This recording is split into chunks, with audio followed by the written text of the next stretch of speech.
I'm running late, I told Emily on the phone. But I'll bring the cinnamon rolls you like. You always say that, she teased. Don't eat half the box, Michael. I'll save you the best one, I said. Dinner at 7? 7, she answered. And bring the playlist. I worked at Walker Design, joked with my best friend Jake, and believed Emily was my future. At lunch, I told him, I'm proposing next month. Jake grinned. You're serious? I'm terrified, but happy, I said.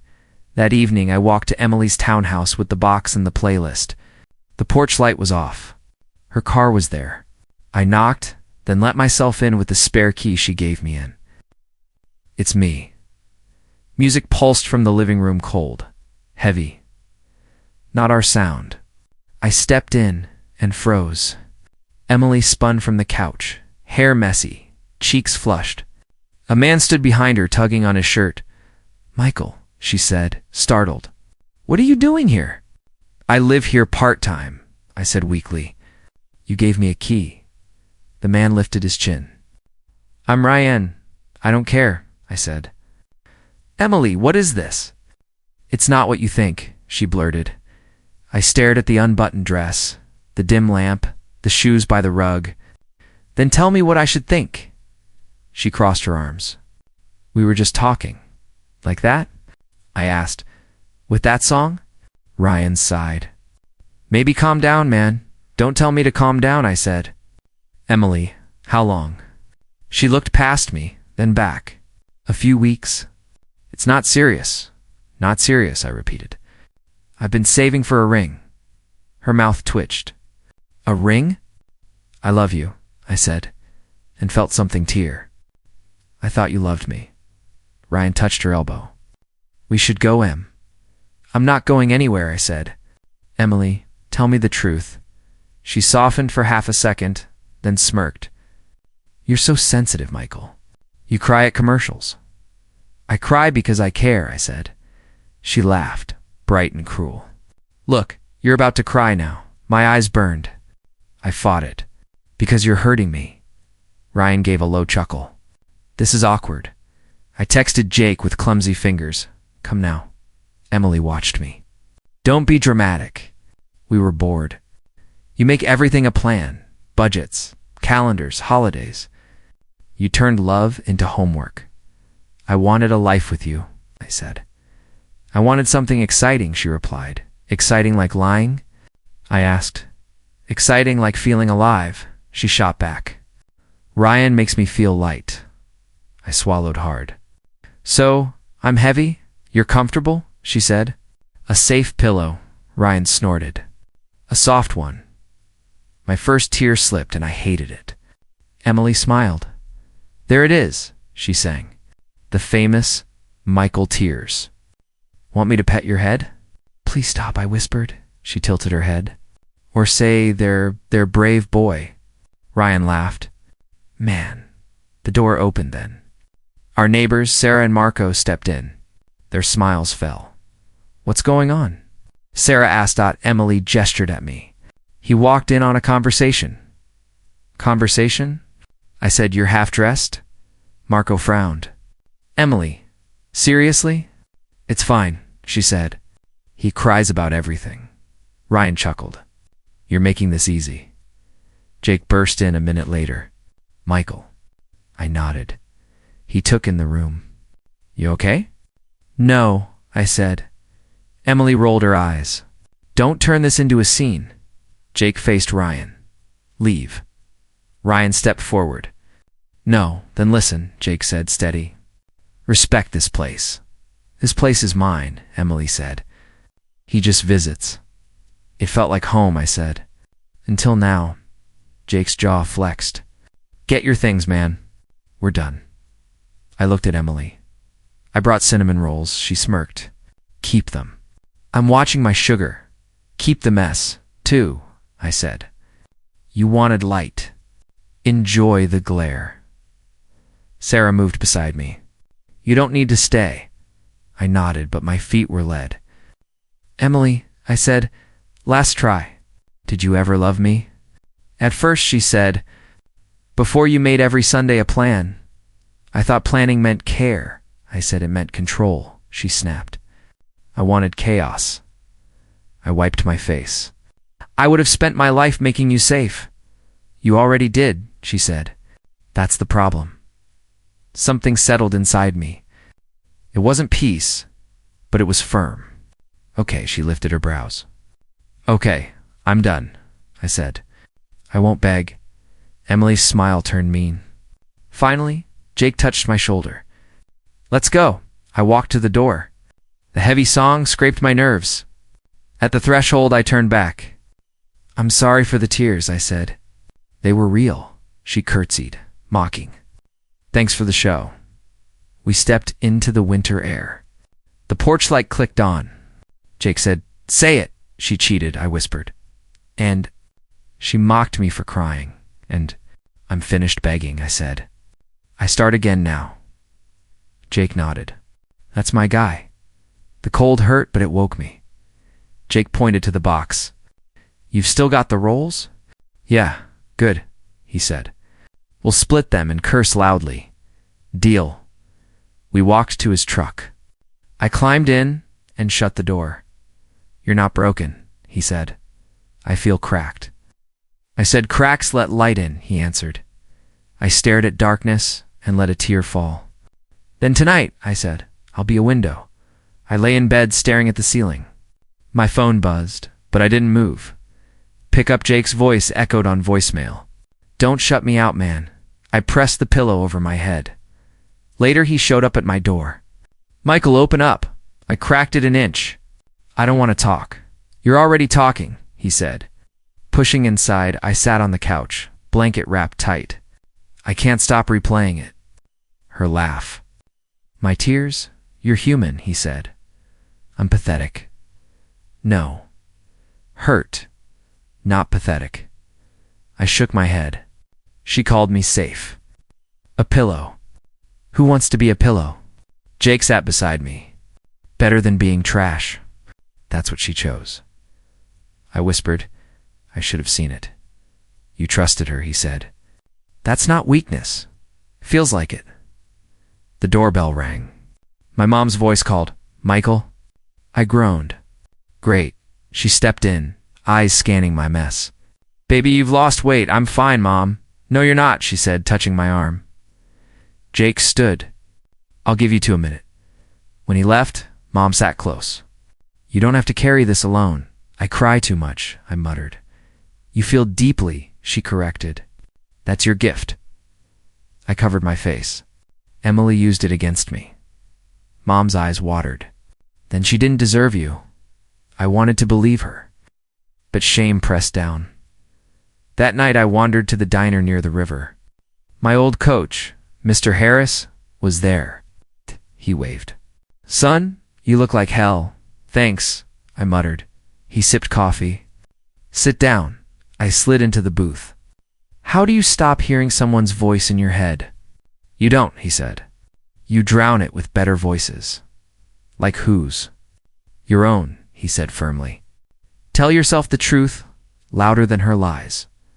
I laughed bitterly. The truth? That I'm a fool? The truth, he said, is you loved honestly. She mocked what she couldn't match. His words hit something in me. I whispered, I don't sleep. I just stare at the dark.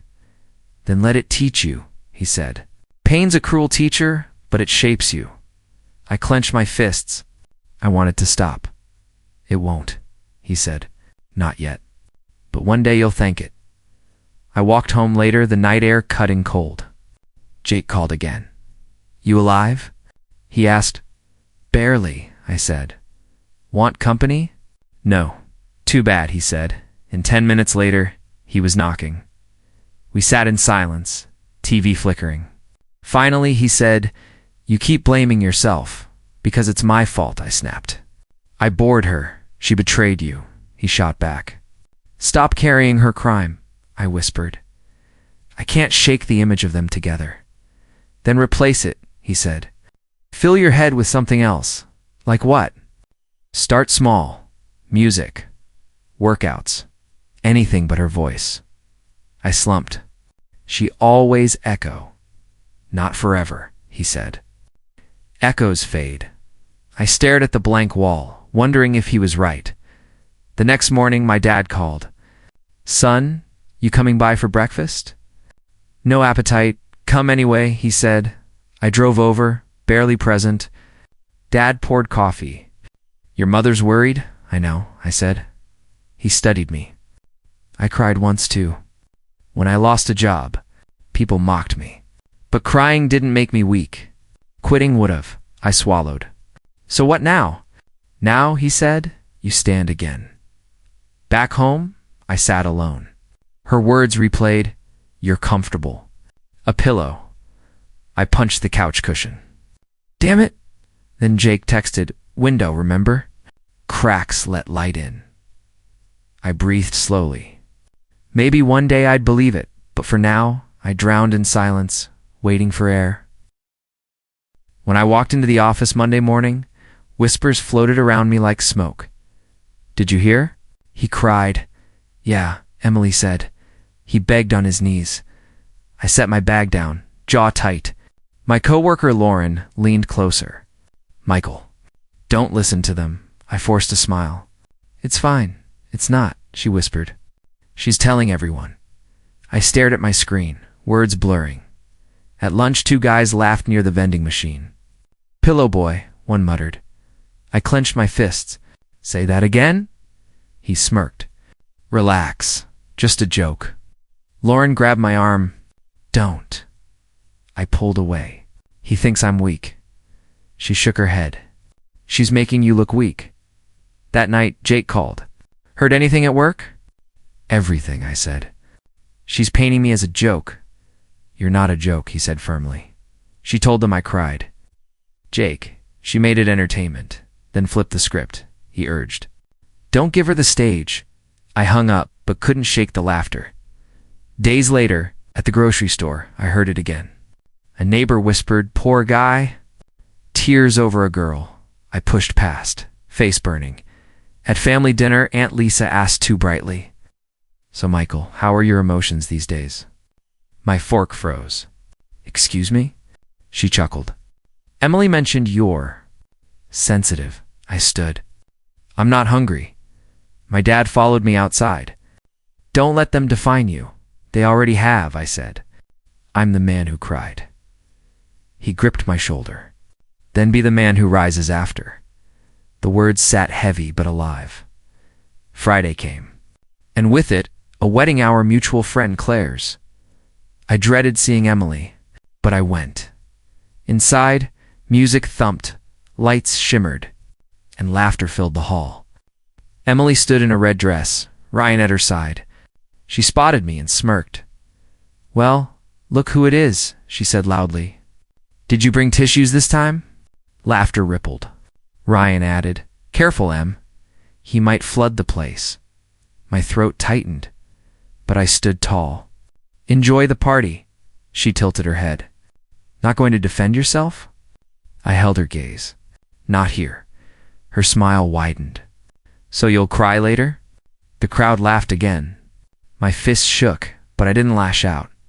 Instead, I whispered to myself, "Remember this." Jake appeared at my side. "You okay?"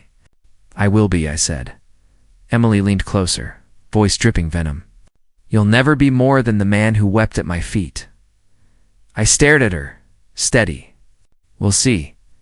For the first time, her smile faltered. Jake pulled me away. "Why didn't you snap?" "Because I won't waste my fire on her laughter," I said. He studied me. "Then what will you do?" I whispered, "I'll rise, quietly, and one day she'll choke on her own words." On the dance floor, I watched her laugh with Ryan, mocking me again with gestures of fake sobs. The room roared, but inside me something shifted. The shame still burned. But under it, a new flame sparked, I thought. This humiliation won't bury me, it will build me. When I left that night, the cold air hit my face. Jake asked, "So what's next?" I exhaled. She lit the fire. "Now, I'll feed it." I sat alone in my apartment, lights off, bottle half empty on the table. My reflection in the dark window looked hollow. Why keep going? I whispered to myself. She ruined me. Everyone laughs. What's the point? My phone buzzed Jake again. I ignored it. I gripped the bottle tighter. Maybe if I just stop, all of it ends. My chest ached. I pressed my palms to my eyes, tears hot. I begged her. I let her mock me. I became nothing. Then another voice inside me snapped back. And you're going to let that define you forever? I argued aloud. What else am I supposed to do? She broke everything. No, the voice pushed. She broke her word. You're still here. I slammed the bottle down. Still here for what? To be a joke? The phone rang again. I finally answered. What? Jake sighed. Man, I was about to break down your door. I'm fine, I lied. You're slurring, he said. Where are you? Home, I muttered. Stay there. I'm coming. Minutes later, he walked in, took one look at me, and cursed. Michael. Don't, I snapped. Don't give me pity. He sat across from me. Not pity? Anger? At her. At the way you're letting her win? I shook my head. She already won. No, he said sharply. She didn't. You're alive. That means the game isn't over. I buried my face in my hands. I can't fight anymore. You can, he said. You just don't want to yet. I whispered, what if I don't matter? He leaned forward. You matter to me. To your parents. To anyone who's seen you give without asking back. Don't let her erase that. His words hit deep, but I still felt hollow. I begged for love. She laughed. Then make me a promise, he said. What promise? Never beg again. Not for her. Not for anyone who treats you like less, I swallowed hard. Never beg again. Say it like you mean it, Jake pressed. I looked at him, fists tight. I will never beg again. The words rang inside me, sharp and real. Jake nodded. Good, now stand up. I can't. You can, he said firmly. Stand. I pushed to my feet, unsteady but upright.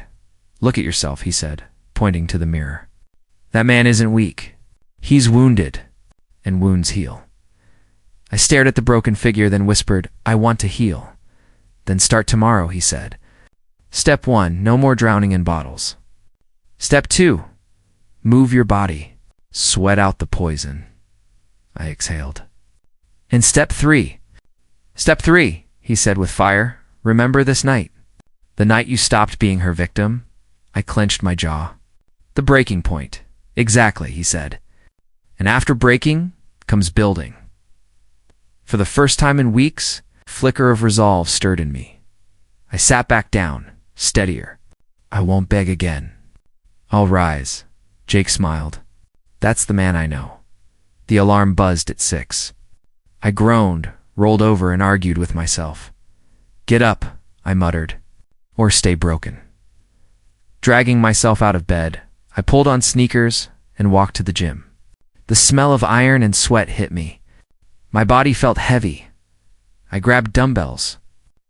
1 set, I told myself. Just 1. By the 5th rep, my arms shook. Pathetic, I whispered. A voice nearby said, First day. I glanced up. A tall guy with a shaved head smiled. Yeah, I admitted. Name's Chris, he said. Keep at it. First days always suck. I nodded, pushing through. Sweat dripped. Lungs burned. 1 more, I gasped. Chris clapped my shoulder. That's the spirit. Afterward, I collapsed on the bench. My shirt clung to me, but for the first time, I felt alive. At work, Lauren noticed, You look different. Tired, but focused. I started training, I said. She raised a brow. Gym training? Or life training? Both, I answered. The days blurred, mornings at the gym, evenings grinding at my desk. Failures stacked up, but so did small wins. One night, Chris spotted me struggling with the barbell. Breathe, man. Control it, I grunted, arms quivering. I can't. Yes, you can, he said firmly. Push. With a roar, I lifted, slammed it back on the rack, and laughed breathlessly. I did it, Chris grinned. Told you the next week my boss called me in. Michael, your numbers are improving. I sat straighter. I've been working harder. He nodded. It shows. Keep it up. Leaving his office. I texted Jake. I think I'm climbing back. He replied instantly. I knew you would. Still, nights were hard. Lying in bed, I whispered, don't think of her. But her laughter crept in. I clenched my fists. No begging, I reminded myself at the gym. Chris noticed my distraction. What's eating you? Memories, I admitted. He nodded. Use them. Every rep, imagine pushing her voice down. So I did. Each lift became a war cry. At lunch, Lauren asked why the sudden change. I got tired of drowning, I said. She smiled softly. I'm glad. You deserve better. Her kindness stung and healed at the same time. Weeks passed. My shoulders broadened. My stride steadied. People noticed that one Friday, Chris handed me heavier weights. Time to level up. I hesitated. What if I fail? Then fail loud, he said. Fail forward. I lifted, trembling, but finished. I'm not weak anymore, I panted. Chris smirked. You never were. You just forgot. At work, I stayed late learning new software. Lauren peeked in. Still here? Yeah, I said. Trying to be better? She walked in, sat down. I think you already are. Her words sank deep. Driving home that night, I rolled down the windows, air rushing in. For the first time in months, I smiled without forcing it. I whispered to myself, piece by piece, I'm coming back. The mirror didn't show a victim anymore. It showed a man rebuilding. When I walked into the office that morning, heads turned. I wasn't slouching anymore.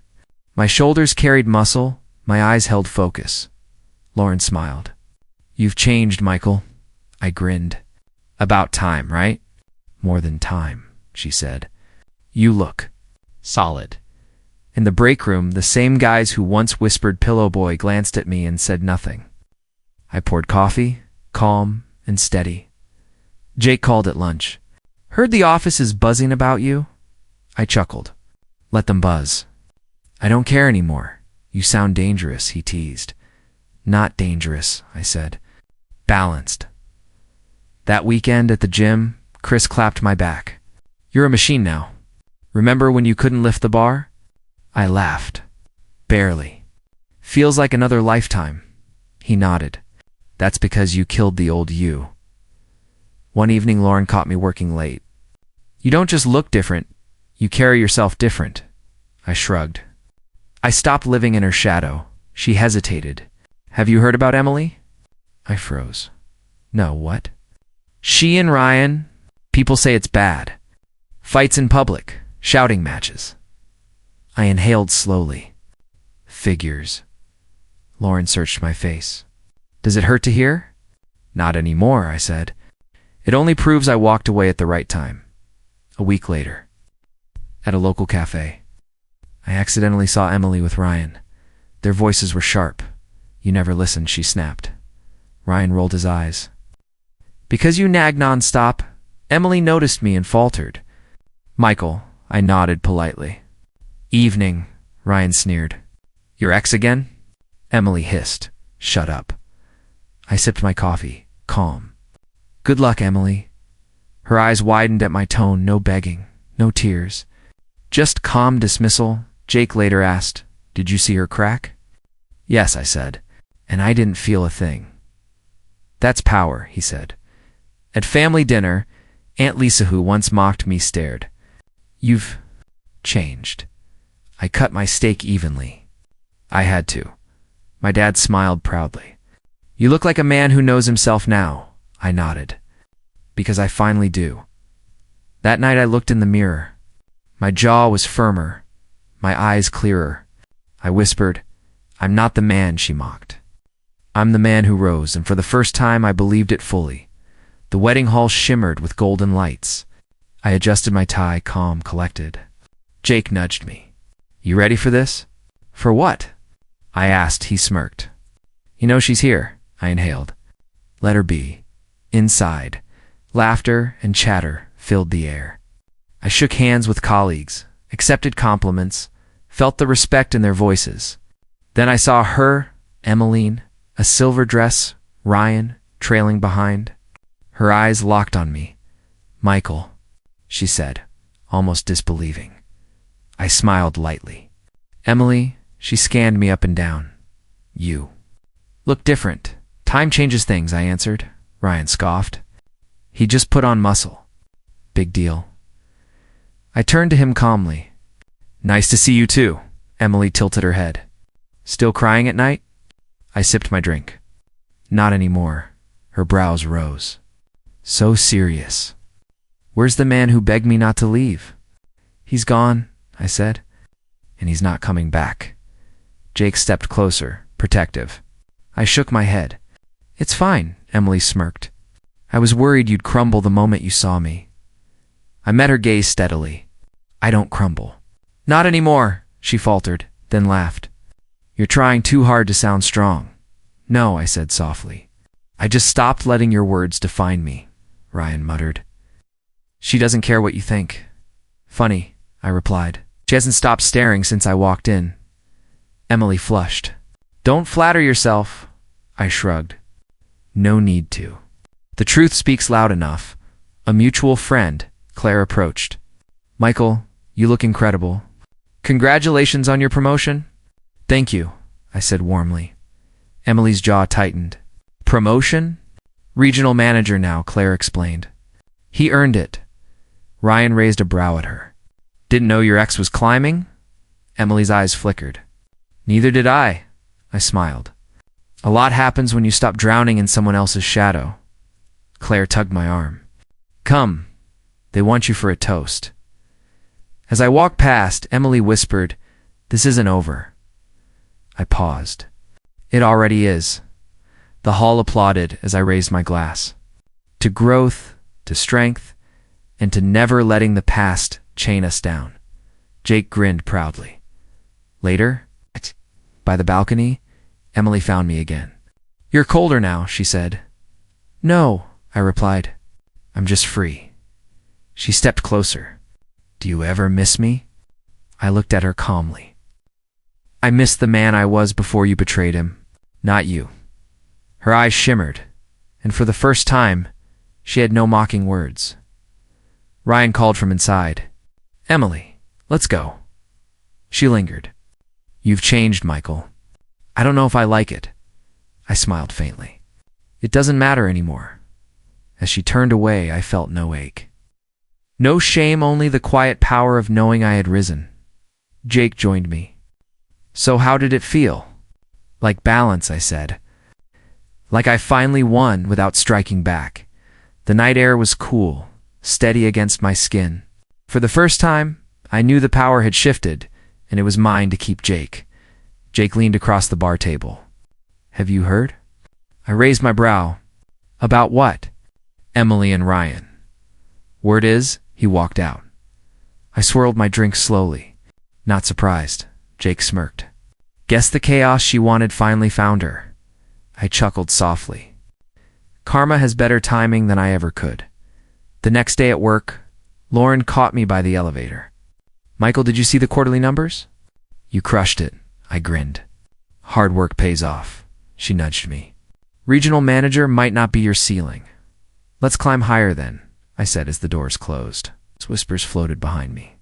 This time, they weren't about tears. They were about respect. At the gym, Chris handed me heavier weights. You're stronger every week, man. Physically and otherwise. I grunted through the set, chest burning. Strength feels different when it's earned. Chris nodded. And when you're not wasting it on people who don't deserve it. That night, Sarah, an old neighbor, called. Michael, you won't believe what Emily did. I sighed.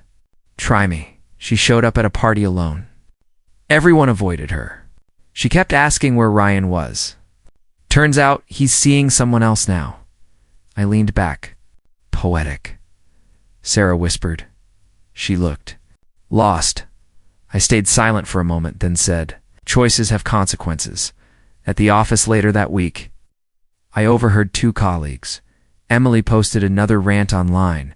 One said, "She's blaming everyone but herself." The other replied, "Didn't she used to brag about breaking Michael?"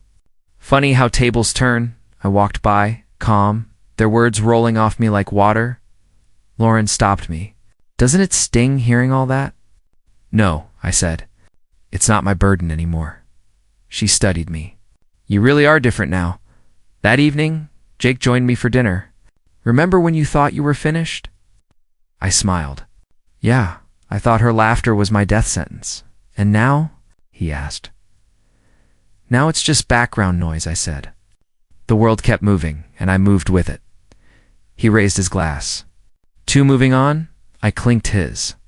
"Two rising higher." Days later, Emily texted me, "We need to talk." I stared at the screen, then put the phone down. I owed her nothing. At the gym, Chris noticed my silence. "Something on your mind?" "Emily wants to talk." He shrugged. "So what?" "Let's silence answer for you." I nodded. Silence is stronger than any speech. Weeks passed. My projects flourished, my circle grew tighter, and my laugh returned. Every win reminded me of the vow I made never to beg, never to break for someone unworthy. Meanwhile, stories of Emily's downfall spread. Ryan's betrayal, her friend's absence, her fading glow. "She who once mocked my tears now drowned in her own," Jake asked one night. "Do you feel pity?" I thought hard. No, just clarity. This is what happens when cruelty runs out of victims. He smiled. And what happens when strength chooses itself? I left the bar that night, walking taller, knowing my rise needed no revenge, only patience. Karma had written the rest. I was leaving the office when I heard my name. Michael. "Please wait." I turned. Emily stood there, eyes red, makeup smudged. I exhaled slowly. "What do you want?" She stepped closer, voice trembling. "I need to talk." I crossed my arms. "About what?" "About us," she whispered. "There is no us," I said firmly. Her lip quivered. I was wrong. I ruined everything. I shook my head. "You mocked me for crying? Remember?" Tears slid down her cheeks. I was cruel. I thought I was strong, but I was stupid. I stared unmoved. "And now?" "Now I'm alone," she admitted. Ryan left. "My friends? They don't answer anymore." I sighed. Choices echo. She reached for my hand. "Please, Michael. I miss you. I miss your kindness, your care. Nobody ever loved me like you did." I pulled back. "And you threw it away." "I didn't know what I had," she sobbed. "I thought mocking you made me powerful. But it just made me empty." My voice stayed calm. "You wanted chaos? Did you find it?" Her shoulders shook. "Yes, and it destroyed me." I looked at her, steady. "And you destroyed me once too, but I rebuilt." She dropped to her knees. "I beg you, give me another chance." My chest tightened, but I stood tall. "No, Emily, I will never beg again. I won't let you beg to rewrite the past." She cried harder. "I don't deserve forgiveness, but please." I whispered, "You're right. You don't." Her hands trembled. "So that's it?" "Yes," I said. "That's it." She sobbed into her palms, broken. I stepped back, calm.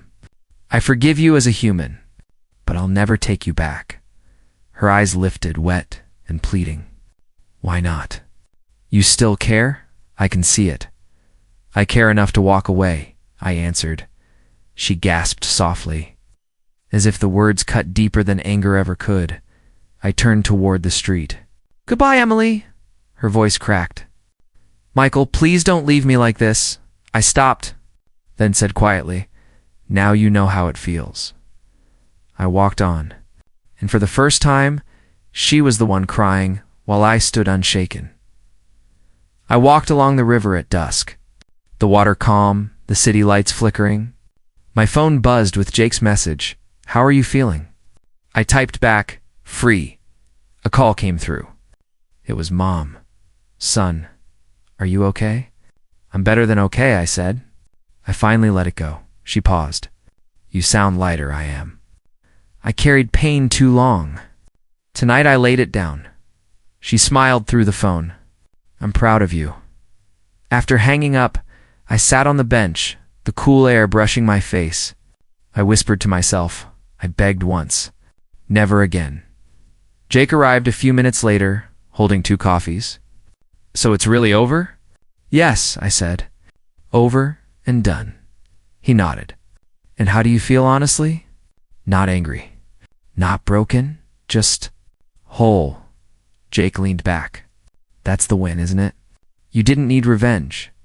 You just needed yourself. I chuckled softly. Exactly. Karma handled the rest. We sat in silence, listening to the river. Finally, I stood. The man who cried is gone, Jake asked.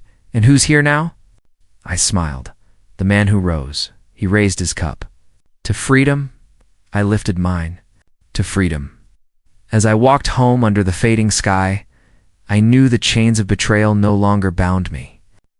I was free, and I was finally me.